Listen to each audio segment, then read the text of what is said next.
अस्सलाम वालेकुम।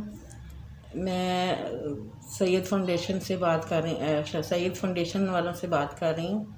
उनसे मैंने एक दरख्वास्त दी थी अपनी बच्ची के बारे में। मेरी बच्ची का निकाह है 10 तारीख को। मैं साथ मेरी बच्चियां हैं। मेरे हस्बैंड फोत हुए, उनको 13-14 साल हो गए हैं, मगर इस वक्त मैं बड़ी परेशान हूँ। मेरी बच्ची का निकाह है 10 तारीख को, तो मैं चाहती हूँ कि आप सब बहन भाई मुझसे मिलें या मेरी हेल्प करें। मुझे इस वक्त आपकी ताउन की बड़ी सख्त ज़रूरत है। मैं बड़ी परेशान हूँ, तो आप मेहरबानी होगी कि आप सब बहन भाई मेरे साथ ताउन करें और मेरी बच्ची के लिए जो भी होता है आप मेरी बच्ची के लिए करें।